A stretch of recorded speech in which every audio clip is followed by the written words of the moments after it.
Okay, so let's talk about method 2. Method 1, we did dynamic programming. What we did was we took an infinite horizon model, we collapsed it down to a 2-period model, and we took 2 derivatives. Ultimately, we had really just one constraint that we were playing with. We had to take 2 derivatives. So if you are more calculus inclined and you prefer to take more derivatives and deal with some algebra, dynamic programming or method 1 is the way to go for you. Method 2, on the other hand, is if you prefer a little bit more algebra and maybe a little bit less calculus. The calculus might be a little too much, might be a little too scary for you, what have you. Right? So we will readdress the question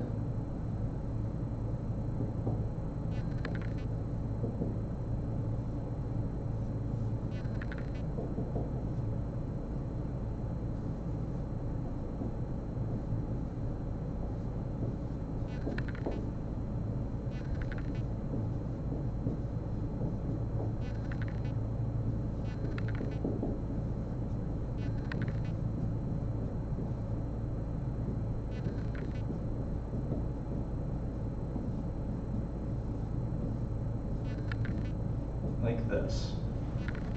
All right, so the setup's the exact same. It's an identical setup. All right, but what we're going to do is I'm going to just immediately collapse this infinite horizon problem down to a 2-period problem.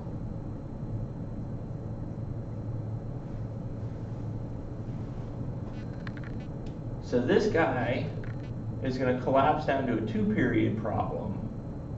And then I'm going to take this constraint, update it 1 period, and plug it in twice. So what do I mean by that? Well, let's update the constraint first. I want to update this constraint. I just add 1 to each period.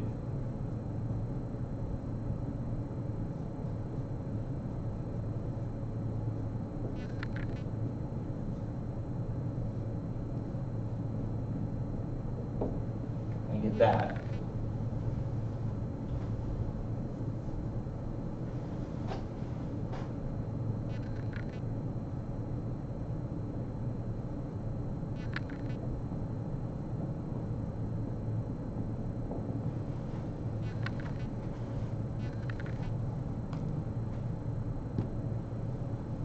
My 2-period utility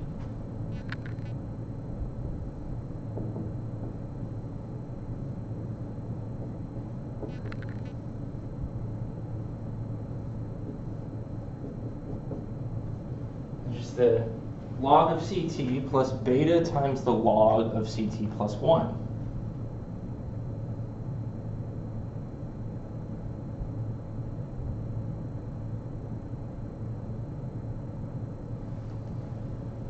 All right, and what I'm going to do here is I'm just going to take CT, plug it in here, CT plus 1, plug it in here.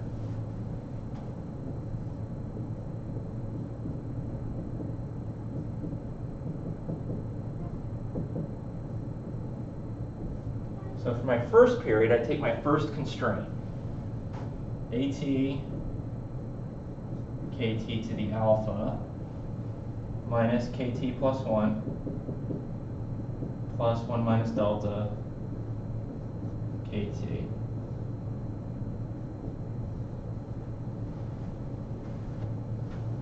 All right, so that's almost the exact same thing as what we did for the first step in finding our Bellman equation.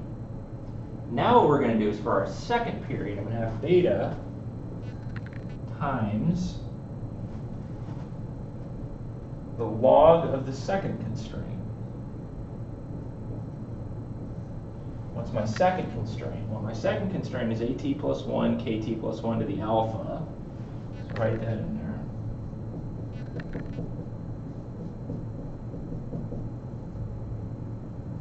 Minus KT plus 2 plus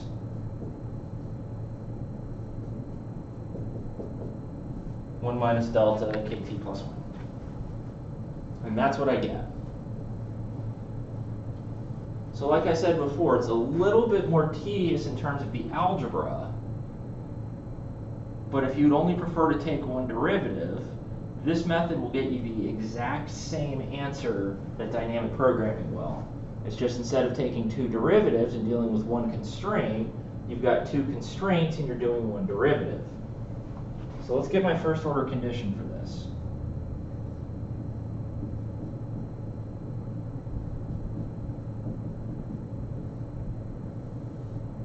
Now, what am I taking this with respect to? Either be kt or kt plus 1, right? Which one is it? Well, it's going to be kt plus 1. Why is it kt plus 1? Because kt plus 1 is always a choice variable. Alright, so I'm going to have the log of this thing. The derivative of the log of this thing is just 1 over this thing. And I'm going to skip a step and say it's the log of that, the derivative of the log of that is 1 over ct. I'm doing it with respect to kt plus 1. There's a negative kt plus 1 in there. So booyah, negative 1.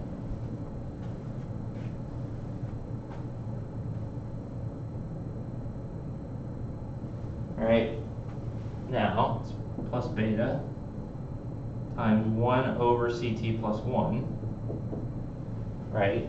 Because this is equal to ct plus 1, so it's just 1 over this guy, 1 over ct plus 1, times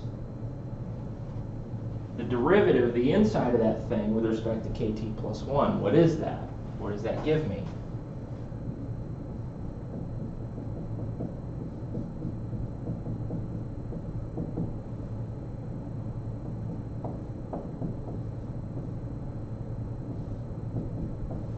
Well, it gives me that. Looks pretty effing familiar, doesn't it? Looks like the exact same thing we did to get our Bellman equation. Now this may look easier, and for many of you it might be easier. Calculus can be a fairly intimidating thing, especially when you're dealing with partial derivatives. Dealing with subscripts can be very easy to confuse that. It was very easy for me to confuse that for a long time. But this is how I taught it last semester. Personally, I feel like this is the harder way to do it because it can get very tedious in trying to deal with multiple constraints. Even though I'm only taking one derivative, I've got a bunch of constraints I got to deal with, and it can be very easy to confuse all those constraints. It's much easier for me to make a silly mistake setting this up than it is doing it with a Bellman equation. However, if this is what's easier for you, this is what works for you, by all means do this. You can do this as an option or as an alternative of sorts to how I do it with a Bellman equation in class. If you were to do this on an exam, I'd be fine with this. I'd be totally happy with this. Right? So let's erase this junk up here. And let's just erase all this junk. And what we would have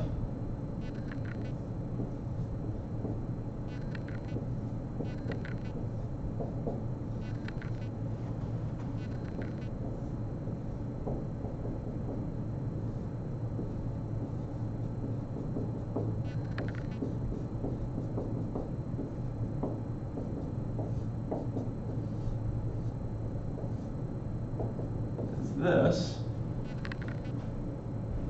multiply, or I add 1 over ct to both sides, and this is what I get. I get my Euler equation.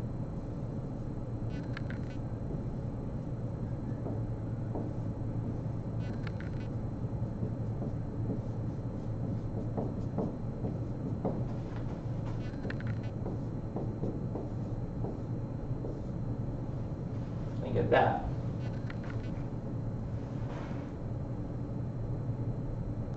Now, like I said before, this guy is equal to 1 plus r.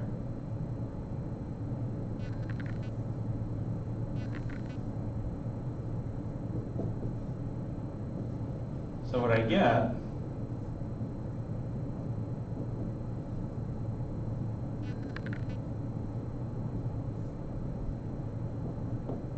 is that. That's my Euler equation.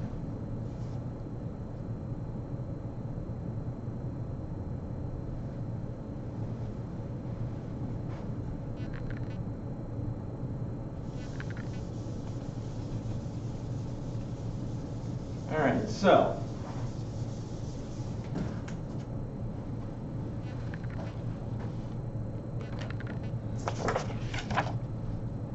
let's work through the example that we had in class.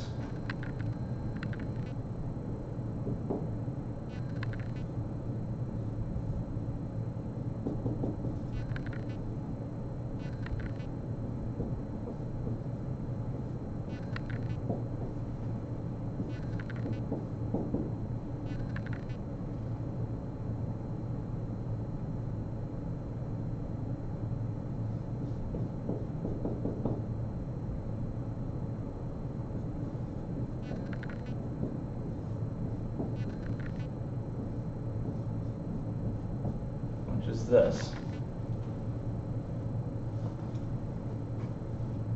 All right, so this is the example that we covered in class. The first thing I did was I solved this guy for CT.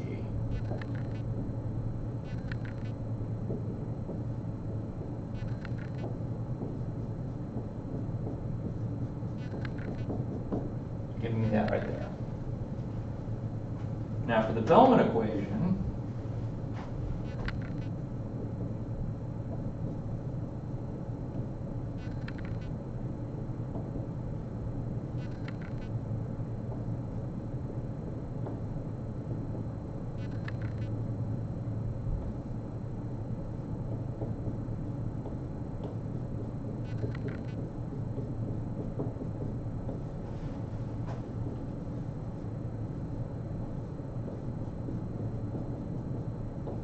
I got that.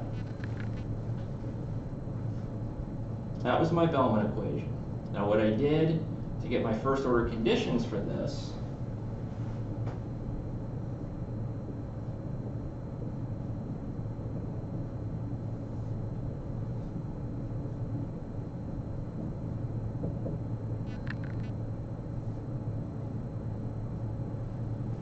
remember I was getting dvkt dkt plus 1. And that's equal to 1 over this junk in here, which is just CT, from this identity here, multiplied by -1, because it's with respect to KT plus 1, and KT plus 1 is negative here, plus beta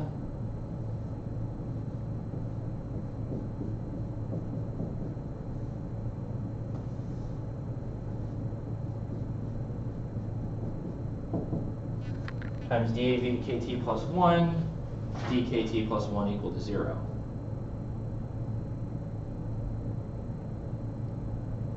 All right, so we had ourselves a little conundrum here. But if we get dV of KT, dKT,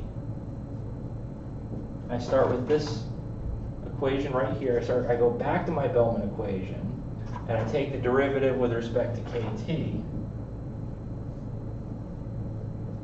It gives me 1 over CT. Right, but instead of differentiating the inside of this guy with respect to KT plus 1, I do it with respect to KT, which is 1 plus R. And then I plug that in. Actually, not quite. If I update this one period,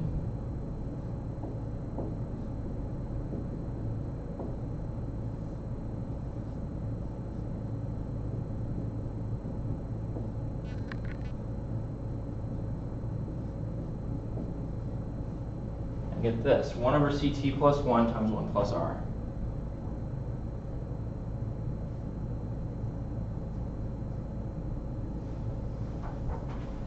So if dVkt plus 1, dKt plus 1 is equal to 1 over CT plus 1 times 1 plus R, then dV kt plus 1, dKt plus 1 is equal to 1 over CT plus 1 times 1 plus R.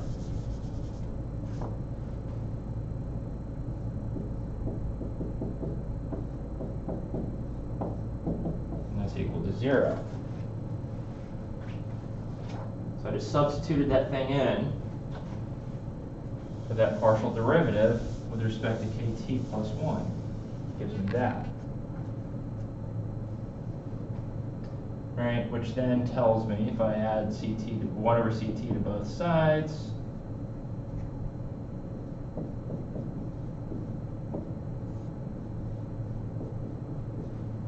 booyah, my Euler equation. So I can get the Euler equation that way. Or, if we don't like it that way, what we can do is we can do our two-period model instead.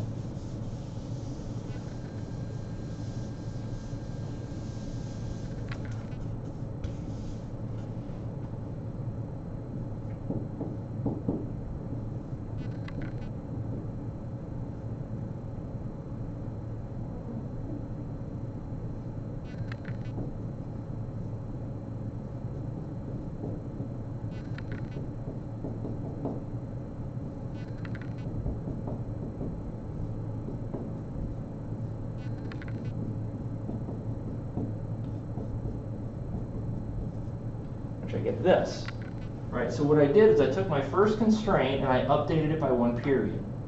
So instead of ct equals 1 plus r times kt minus kt plus 1, now what I've got is I've got ct plus 1 equals 1 plus r times kt plus 1 minus kt plus 2.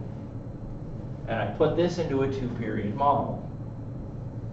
So I'm going to have v of kt and kt plus 1 equals natural log 1 plus r kt minus kt plus 1 plus beta times a natural log 1 plus r kt plus 1 minus kt plus 2. So right, I've got two constraints instead of one, but now I only need to take one derivative.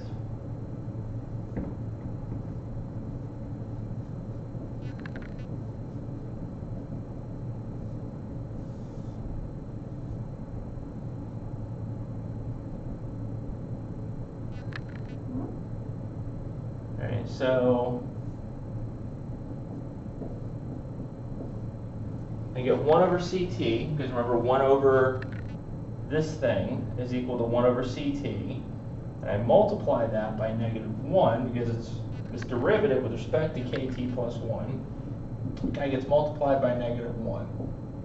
And I add beta times 1 over ct plus 1, is this guy is equal to ct plus 1. But now I take the derivative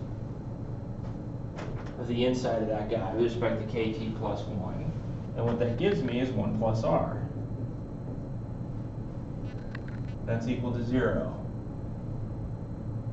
So moving ct to the other side, or 1 over ct to the other side, I get beta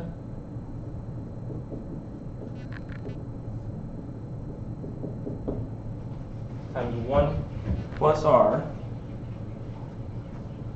times 1 over ct plus 1.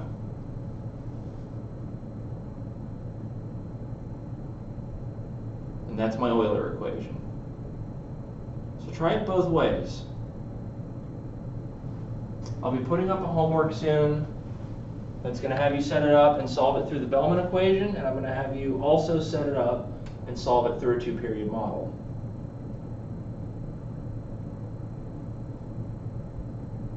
And that will be that for this particular lecture.